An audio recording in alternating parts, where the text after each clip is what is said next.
नमस्कार, सत श्री अकाल, आदाब। आप सबका स्वागत है डिजिटल टू स्पोर्ट्स पे, जो है चैनल टू ग्रुप और वन डिजिटल एंटरटेनमेंट का जॉइंट वेंचर। ये मंच आपका मंच है। हाल फिलहाल में आपने हमारे साथ आईसीसी मेंस टी20 वर्ल्ड कप 2022 का मजा लूटा था, पर क्रिकेट का कारवा, भारतीय क्रिकेट का कारवा न्यूजीलैंड पहुंच चुका है ऑस्ट्रेलिया से। और इस वक्त न्यूजीलैंड में जो है भारत ने टी20 सीरीज 1-0 से जीत लिया है। और अब वक्त हो चला है 2020 से निकलकर 50-50 में पहुंचने का। और पहला मुकाबला इस 50-50 सीरीज का होगा शुक्रवार को 25 नवंबर को ऑकलैंड के ईडन पार्क में। और ये 3 मैच का श्रृंखला है। और इस बारे में बात करने के लिए हमारे साथ है एक प्रोफेसर पंकज अठवले। पंकज जी, प्रोफेसर साहब, बताइए इस पहले टी20 मुकाबले के बारे में कुछ आप बताना चाहेंगे, खास करके इस वेन्यू के बारे में। बिल्कुल, absolutely Chandresh, thank you very much. और डिजिटल टू स्पोर्ट्स पे फिर एक बार हम आ चुके हैं। तो सबसे पहले ये बात समझना जरूरी है कि इस श्रृंखला में भारत और न्यूजीलैंड का जो ओडीआई की श्रृंखला है, इसमें दोनों ही कप्तानों को ज्योमेट्री समझना बड़ा जरूरी है। क्योंकि अरे क्रिकेट बाद में होता रहेगा, but geometry is very important right now. Because Eden park जो है, ऑकलैंड का मैदान जो है, ये नॉर्मल क्रिकेटिंग जो ओवल या फिर सर्कुलर शेप होता है वैसा नहीं है। It's a very very interesting geometrical situation, क्योंकि ये जो ऑकलैंड का ईडन पार्क है, ये बहुत सारे अलग अलग खेलों के लिए भी इस्तेमाल होता है, खासकर rugby. So that is why you need to understand the hexagon, the parabola, the rhombus and the parallelogram and geometry, तब जाकर ये श्रृंखला आप जीत सकते हैं। तो आप बेसिकली जो भारतीय खेमा है, जिनको ज्यादा एक्सपीरियंस नहीं होगा, कुछ खिलाड़ियों को, हेड कोच वीवीएस लक्ष्मण को तो है, पर जो भारतीय खेमा है, जो भारतीय स्क्वाड है जिस पर हम अब नजर डालेंगे, इस स्क्वाड में काफी खिलाड़ी ऐसे होंगे जिन्होंने यहाँ पे खेला नहीं होगा। कप्तान शिखर धवन, ऋषभ पंत वाइस कैप्टन, और बाकी जो स्क्वाड है, इसको आप देखें तो काफी खिलाड़ी पहली बार खेल रहे होंगे। तो वो तो मतलब समझने में थोड़ा वक्त लग जाएगा इनको कि ये हमने फ्लिक किया तो छक्का जा रहा है और फ्लिक किया तो चौका जा रहा है, और यहाँ से गाइड करके जाएंगे तो फिर तो ये इस मैदान पर तो सूर्य कुमार यादव की तो बल्ले बल्ले है। एक्चुअली मैं वही कहने वाला था कि इसमें सबसे होशियार लड़का है सूर्य कुमार यादव, क्योंकि वो पढ़ाई वढ़ाई करता नहीं है, वो सीधा मारता है। And that is the best part of it. And the biggest part, you know what happens is Eden park में इसका जो शेप है काफी थोड़ा सा अटपटा है। It is not really neither a hexagon neither a pentagon, but the fact remains that Shikhar Dhawan को फील्डिंग प्लेसमेंट करते समय बहुत ध्यान रखना पड़ेगा, बिकॉज ये अमूमन आपके रेगुलर जो मैदान होते हैं वैसा नहीं होगा। छोटा मैदान है और ये सर्कल भी नहीं है। So it's got to be very very interesting. पर जो मेजबान टीम है न्यूजीलैंड, उनके लिए उतना दिक्कत नहीं होना चाहिए, जिस पर हम नजर डालेंगे अब न्यूजीलैंड के स्क्वाड पर। उनका जो स्क्वाड है, देखिए, ये काफी सेटल्ड स्क्वाड है। मार्टिन गप्टिल का बिल्कुल लगभग छुट्टी हो चुका है इस न्यूजीलैंड क्रिकेट से। उन्हें तो अभी कॉन्ट्रैक्ट से भी रिलीज कर दिया गया है। आपके चहीते ट्रेंट बोल्ट भी नहीं है इसमें। देखो ना यार, तो देखिए, यही होता है, मतलब अब इंटरनेशनल क्रिकेट की रियलिटी है जो अब बनते जा रही है। इस स्क्वाड को देखिए तो टॉम लेथम, जो वनडे क्रिकेट और टेस्ट क्रिकेट खेलते हैं और सेकंड इन कमांड है वनडे और टेस्ट में, वो है स्क्वाड में। टीम लगभग वही है जो टी20 मुकाबलों में खेली थी, पर एक एडिशन हुआ है, वो है मैट हेनरी का। तो ये स्क्वाड भी काफी सुदृढ़ है। बिल्कुल चंद्रेश, और इस स्क्वाड पर थोड़ा सा ध्यान देना होगा। और इससे एक पता चलता है कि न्यूजीलैंड की जो टीम मैनेजमेंट है, उनको वनडे के लिए कौन से प्लेयर चाहिए, साथ ही में इनफैक्ट टी20 में कैसे प्लेयर चाहिए, बिल्कुल पता है। और इसीलिए टॉम लेथन और मैट हेनरी, ये दो खिलाड़ी, खासकर एडम मिलने को भी इन्होंने स्पेसिफिकली लाया गया है इस स्क्वाड में। Of course Kane Williamson is a evergreen player, तो वो सारे फॉर्मेट्स में एडजस्ट हो जाते हैं। हाँ, टी20 में बड़ी बातें उनको सुनने को मिलती है, अच्छा स्ट्राइक रेट होने के बावजूद भी, but otherwise Tom Latham is a very very important character in this particular setup. अच्छा, मजेदार बात यह है कि आपके पास टॉम लेथम भी है, डेविड कॉनवे भी है, डेवॉन कॉनवे, और आपके पास ग्लेन फिलिप्स भी है। तीनों विकेट कीपिंग भी कर सकते हैं। और मैट हेनरी के बारे में खासकर मैं ये कहना चाहूंगा कि 2014 में इसी मैदान पर भारत के खिलाफ वनडे इंटरनेशनल में एक बहुत जबरदस्त उन्होंने परफॉर्मेंस किया था, and it was his debut series if I am not mistaken. तो मैट हेनरी से ओडीआईज में भारत को इस मैदान पर बच के रहना पड़ेगा। बच के रहना पड़ेगा, पर बच के न्यूजीलैंड को भी रहना पड़ेगा, क्योंकि जब गब्बर है भारत के कर्णधार, या जैसे मराठी में बोलते हैं, और जो गब्बर है शिखर धवन, इनका देखिए हाल फिलहाल में आंकड़ा जो रहा है, कप्तानी कर रहे वनडे क्रिकेट में। मतलब ऐसा लग रहा है कि वो हर वनडे सीरीज में पिछले 1 साल में वो कप्तान बन रहे हैं, क्योंकि जो दिग्गज है वो आराम करे, क्योंकि टी20 क्रिकेट पे फोकस था। पर हाल फिलहाल में फॉर्म उतना नहीं रहा है, पर जो पिछला सीरीज था जो जीता था भारत ने करेक्ट। कप्तानी में, उसमें देखिए उनका प्रदर्शन, 3 मुकाबलों में उन्होंने सिर्फ 25 रन बनाए। जब ये दिग्गज वापस बांग्लादेश में आ जाएंगे, जैसे रोहित, विराट, केएल राहुल, मैं उनकी बात कर रहा हूं, तो करेक्ट। क्या इनके ऊपर एक तलवार लटकी होगी, भले ही वो अब इस सीरीज में कप्तान है? वेरी अनफॉर्चुनेट चंद्रेश, और शिखर धवन जैसा खिलाड़ी आप उसको ऐसा साइडलाइन करेंगे तो अच्छा नहीं होगा। एक अच्छी बात शिखर धवन की तरफ से ऐसी है कि because others are playing so much of test cricket और T20 क्रिकेट, आप वनडे स्पेशलिस्ट बन गए हो। और आज मैं कह रहा हूं डिमांड बहुत ज्यादा है वनडे स्पेशलिस्ट की, क्योंकि आने वाला साल जो है ओडीआई का वर्ल्ड कप होने वाला है। बहुत सारे भारतीय खिलाड़ियों को ओडीआईज का टेम्पलेट अब उनको याद नहीं है। That is very very important. और ऐसे में शिखर धवन का भारतीय टीम में होना, और खासकर top of the order and that too leading in an ODI series, is very very important. पिछला सीरीज उनका कुछ खास नहीं रहा था, but he is a fabulous ODI player. और खासकर उनको वो जो पहले 10-15 ओवर, उसके बाद आगे के 15 ओवर, ये कैसे खेलना है उनको बखूबी पता है। 2019 का और 2017 का जो चैंपियंस ट्रॉफी और ओडीआई वर्ल्ड कप था इंग्लैंड में, इनकी इनकी बहुत अच्छी भूमिका रही थी। पर मुझे एक बात बताइए, 2.5 महीने से उन्होंने सिर्फ एक T20 मुकाबला खेला मुश्ताक अली में, तो क्या ये एक दिक्कत हो सकता है, lack of match practice? Definitely definitely, और खासकर न्यूजीलैंड में, because the ball is going to bounce, the ball is going to move, मजा आने वाला है। बट ऐसे में थोड़ा सा शिखर धवन का कैसा ना, उनको एक आध मैच लग जाता है एडजस्ट होने के लिए। तो होपफुली ये 3 मैच की जो सीरीज है इसमें वो अच्छा खेलेंगे। ग्राउंड भी छोटा है, तो क्रॉस बैटेड शॉट्स, जो साइड वे शॉट्स है, उसमें वो काम आ जाएंगे। But the fact remains that Shikhar Dhawan को जितना यूटिलाइज कर सकते थे भारतीय टीम, भले वो T20 में हो या फिर ओडीआईज में हो, वो उतना नहीं किया है, which is very very unfortunate. बिल्कुल। और एक खिलाड़ी है, वो युवा खिलाड़ी है, शिखर धवन के साथ बल्लेबाजी करते हैं। हाल फिलहाल में वनडे क्रिकेट में उन्होंने एक पैरेलल एक यूनिट बना लिया है शिखर धवन ने, और उसमें एक की मेंबर है, बहुत अहम मेंबर है, शुभमन गिल। जो देखिए, जो सीरीज हुआ था साउथ अफ्रीका के खिलाफ, उस सीरीज में उन्होंने शिखर के साथ ओपन किया था। 3 मुकाबले खेले उन्होंने भी, 80 रन ही बनाए, और सर्वाधिक 49 का था। ये खिलाड़ी T20 सीरीज में भी थे, पर उन्हें मौका नहीं मिला उस सीरीज में, शायद इसलिए क्योंकि वो वनडेयर्स खेलने वाले हैं। इन पर भी काफी नजर होगी, क्योंकि जब दिग्गज आ जाएंगे तो ऐसा हो सकता है कि Shubman Gill might be pushing Shikhar Dhawan for a place in that final 15 for the 2023 world cup. क्या विडंबना बन चुकी है ना सबके लिए। बिल्कुल, लेकिन ये जीवन का सत्य है चंद्रेश, किसी ना किसी को तो जगह बनानी ही पड़ती है।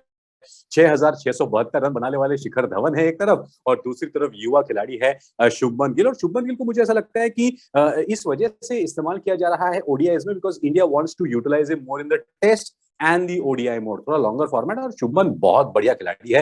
T20 में इनके लिए कंपटीशन बहुत ज्यादा है, लेकिन इनके क्वालिटी का जो खिलाड़ी है ना, वो मतलब होता है ना, देखो कुछ फास्ट फूड वाले प्लेयर होते हैं जो फटाफट अपने पिज्जा बना लिया, ये बना लिया। कुछ होते हैं जो आराम से आप बैठे बिठाए मस्त एकदम फुर्सत में खाना पकाए, व्यंजन पकाए। दैट व्यंजन is Shubman Gill, I think so, that is why. और देखिए आपका जो वो होता है ना lost recipes, I think Shikhar Dhawan soon will become a lost recipe and Shubman will take the place of the latest recipe in town. मेरे ख्याल से इस टीम में कम ही प्लेयर होंगे जिनको वनडे क्रिकेट के बारे में याद होगा। शुभमन और एग्जैक्टली। शिखर वो उसमें से एक होंगे। और देखिए, शुभमन का न्यूजीलैंड के साथ एक गहरा रिश्ता है। उन्होंने अंडर 19 वर्ल्ड कप खेला था पृथ्वी शॉ की कप्तानी में वहां पर। 2019 में उन्होंने डेब्यू किया था वनडे क्रिकेट में वहां पर, और उस वक्त तब के कप्तान विराट कोहली ने कहा कि मैंने इन्हें नेट्स में देखा, और वो 18-19 साल की उम्र में मुझसे भी ज्यादा प्रतिभावान है। तो मतलब ये बहुत बड़ा प्रेस है शुभमन का, और सब मानते हैं कि वो आगे जाके एक बहुत बड़े खिलाड़ी बनने वाले हैं। And he is a compact player. अगर आप उनको टेस्ट मैचेस में भी देखिए, थोड़ा सा क्या हो रहा है ना कि इनके साथ he is actually come at a wrong time, गलत इरा में वो आ गए हैं। क्योंकि दिक्कत ये हो जाती है कि वो इतना कॉम्पैक्ट प्लेयर है, लेकिन फिर उसको T20 में भी आपको एडजस्ट करना है, उनको टेस्ट मैचेस भी खिलाना है। So he will need to really be very very careful and move ahead, a brilliant player for India. आपने रॉन्ग एरा के बारे में बात किया, किसी खिलाड़ी का रॉन्ग एरा में होना, जो हमारे अगले खिलाड़ी हैं संजू सैमसन, उनके बिल्कुल। बारे में भी यही कहा जाता है। बेचारे, मतलब ऐसा लगता है कि पता नहीं करे तो करे क्या टीम में आने के लिए। देखिए, मेरी आवाज भी बुलंद होती जा रही है संजू सैमसन को देखकर। कभी कभी वो खुद पैर पे कुल्हाड़ी मार लेते हैं, कभी वो रन बनाते हैं, फिर भी उन्हें मौका नहीं मिलता। उन्होंने जो पिछला सीरीज था साउथ अफ्रीका के खिलाफ, एक लाजवाब शतक लगाया उन्होंने पहले मुकाबले में। जस्ट अबाउट मैच को खींच लिया था उन्होंने साउथ अफ्रीका से। फिर उसके बाद जो है T20 श्रृंखला में उनका चयन हुआ था, पर उन्हें मौका नहीं मिला। अब शायद उन्हें मौका मिलेगा इस वनडे सीरीज में, क्योंकि उन्होंने पिछले श्रृंखला में खेला था अच्छी तरह से। इस खिलाड़ी को देखकर सब कहते हैं लाजवाब खिलाड़ी, पर ये कैसे अपना जगह पक्का करे सभी फॉर्मेट में, खासकर वनडे और T20 में। I think fair enough. इनकी हालत पता है कैसी है? स्कूल में वो ऐसा बच्चा है संजू सैमसन, जो फर्स्ट नहीं आ रहा है, तो टीचर का फेवरेट नहीं है, लेकिन वो मस्तीखोर भी नहीं है, तो बेचारे को मॉनिटर बनाया जाता है और सारे काम करवाए जाते हैं, but he doesn't get the credit for that. तो Sanju Samson is the guy. But I think India should take a call कि आप संजू सैमसन को आप T20 में ना खिलाएं, आईपीएल में उसको खेलने दे और उसको ओडीआईज और टेस्ट में खेलने दे। देन ओनली उसका जो असली पोटेंशियल है सही समय पर भारत इस्तेमाल कर पाएगा। Otherwise he will be another chapter in the long list of players who could have done a lot for India, but उनको मौका नहीं मिला। तो आपके कहने से ऐसा लग रहा है मुझे कि भारतीय खेमे में ना सिर्फ ज्योमेट्री की समझ होनी चाहिए ग्राउंड के हिसाब से, आपको गणित भी बहुत एकदम निपुण होना चाहिए आपको, क्योंकि आपको ये याद रखना चाहिए, अच्छा ये वनडे के लिए, ये T20 के लिए, ये टेस्ट के लिए, और ये पूरा चार्ट बना के वो तैयार रखना पड़ेगा। बिल्कुल बिल्कुल। और इसीलिए मैं कह रहा हूं भारतीय टीम प्रबंधन से मेरी तो बिल्कुल पुरजोर दरख्वास्त है कि आप डिजिटल टू स्पोर्ट्स पे हमें देखे, चंद्रेश और पंकज को सपोर्ट स्टाफ में बुलाए और डिजिटल टू स्पोर्ट्स का आपको ऑफिशियल यूट्यूब चैनल बनाए। फिर देखिए क्या मजा आता है। मजा तो ये आएगा कि आपने जिस खिलाड़ी की पुरजोर तरीके से मतलब दरख्वास्त की है, नहीं दरख्वास्त तो की थी आपने, वकालत भी की थी वकालत, जी जी जी, वो जो है वो खिलाड़ी है न्यूजीलैंड के मैट हेनरी। एब्सोल्युटली। और ये मैट हेनरी जो है, आपने देखा होगा इनका जो देखे भारत के खिलाफ जो रिकॉर्ड है, लाजवाब रिकॉर्ड है। 6 मुकाबलों में 14 विकेट लिया है और 17 का औसत है, और हर 24 गेंद पर विकेट लेते हैं। तो ये वनडे क्रिकेट में बहुत खतरनाक गेंदबाज है। और 2019 के वर्ल्ड कप में भी उन्होंने परेशान किया था। हर बार जब भी भारत खेलता है न्यूजीलैंड के खिलाफ वनडे क्रिकेट में खासकर, ये इंसान आगे आता है और परेशानी पैदा करता है। और इस सीरीज में चूंकि अब ट्रेंट बोल्ट नहीं है अब, तो मेरे ख्याल से क्या आपके हिसाब से ये जो है फिर एक बार एक महत्वपूर्ण खिलाड़ी बन जाएगा? डेफिनेटली। देखिए New Zealand are very very intelligent. What they have done is that उन्होंने एडम मिलने और मैट हेनरी को लाया है टिम साउथी को सपोर्ट करने के लिए। Tim Southee of course very good bowler, no doubt about it, लेकिन एडम मिलने बहुत ज्यादा विकेट नहीं लेते, बट वो इतना फास्ट है, वो बल्लेबाज को थोड़ा सा डरा कर उनको थोड़ा सा तिलमिला देते हैं, and then Matt Henry comes and does the needful. और भारत का मध्यक्रम जो है ओडीआईज में खासकर इज नॉट दैट स्ट्रॉन्ग, तो गेंदबाजी से बच के रहना पड़ेगा, खासकर सऊदी, एडम मिलने और मैट हेनरी की इस तिकड़ी से इस शॉर्ट सीरीज में। अच्छा, मेरे साथ प्रोफेसर साहब है, तो फिर इनसे मैं मार्क लेना चाहूंगा जी। तो मार्क है प्रेडिक्शन के रूप में। तो प्रोफेसर साहब ये बताइए, पहला वनडे इंटरनेशनल जो ईडन पार्क ऑकलैंड में होगा, जीत कौन रहा है?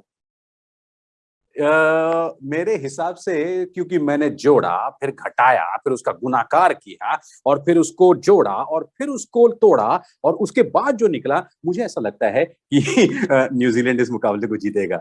गौर से देखिए इस इंसान को, इन्होंने T20 श्रृंखला में भी कहा था कि न्यूजीलैंड जीतेगा, अब भी कह रहे हैं कि पहला मुकाबला जो है न्यूजीलैंड जीतेगा। तो आप समझ जाइए कि इनका रुचि, इनका झुकाव किस तरफ है। मेरे हिसाब से पूछे तो मुझे लग रहा है भारत जीतेगा, क्योंकि किस हिसाब से? देखिए मैंने जोड़ा, घटाया, गुणाकार देखिए किया, मेरे, भागाकार किया, आपने क्या किया? मैंने नीला कपड़ा पहन के आया हूं, तो मैं फिर एक बार मैं कह रहा हूं ब्लीड मैं, ब्लू। हाँ। तो आपके हिसाब से भारत के तरफ से वो 3 खिलाड़ी कौन है जिन पर आपकी नजर होगी और वो एक प्रभाव छोड़ेंगे इस छोटे से श्रृंखला में? 3 मैच का श्रृंखला है, इस पर कौन ज्यादा प्रभाव छोड़ेगा आपके हिसाब से? मेरे हिसाब से देखिए Sanju Samson should take their opportunity really very well, और उनके पास बहुत अच्छा मौका है, कोई टेंशन नहीं है। तो संजू सैमसन पे मेरी नजर होगी और मेरी नजर होगी शार्दुल ठाकुर और दीपक चहर पर, क्योंकि ये सारे जो इनफैक्ट जो मैचेस होने वाले हैं ना, इसमें ऑफ कोर्स कल की अगर बात करें तो इनफैक्ट जो पहला मुकाबला होगा ओडीआई, इसमें धूप है, बारिश के संकेत नहीं है, लेकिन आने वाले दोनों में बारिश के संकेत है, तो ball is going to swing. Shardul और दीपक चहर को आपको खिलाना ही चाहिए। तो ये 3 मेरे खिलाड़ी है, संजू सैमसन, दीपक चहर और शार्दुल ठाकुर। और जो क्रॉस बैट शॉट ज्यादा खेलते हैं उनका क्या होगा? आप उनको नहीं, नकार अरे रहे? नहीं, सूर्य कुमार यादव तो खेलेगा। इसी सूर्य कुमार यादव वो स्कूल का बच्चा है जो बिना पढ़ाई करे लिख कर तो आता है एग्जाम में और अच्छे नंबर भी लेकर आता है। मेरे हिसाब से इस सीरीज में मेरी नजर होगी संजू के ऊपर तो होगी, उमरान जी। मलिक पर भी होगी, क्योंकि मुझे लगता है उनके रफ्तार का एक इम्पैक्ट हो सकता है। और कुलदीप सेन अगर उनको मौका दे, रफ्तार से डालते हैं, करेक्ट। तो दिलचस्प होगा, एक नया युग शुरू हो रहा है। हम दोनों ने बात बता दी है, आपने बरसात की बात कर दी, गणित, ज्योमेट्री, सब की बात कर ली। तो आपका मानना है न्यूजीलैंड का पलड़ा भारी है, मेरा मानना है भारत का पलड़ा भारी है। बस 24-48 घंटे में पता चल जाएगा कौन सही है और कौन गलत है। हम फिर यहीं पे मुलाकात करेंगे डिजिटल 2 स्पोर्ट्स पे। आप लोग भी हमारे साथ इसी तरह फेसबुक, ट्विटर, इंस्टाग्राम, यूट्यूब पर बने रहें। लाइक, शेयर, सब्सक्राइब कीजिए। पंकज, आपका बहुत बहुत शुक्रिया। इसी तरह हम आपके साथ जुड़ते रहेंगे और इस श्रृंखला के बाद फिर आपसे बात करेंगे कि कौन जीता कौन हारा। तब तक के लिए गुड बाय।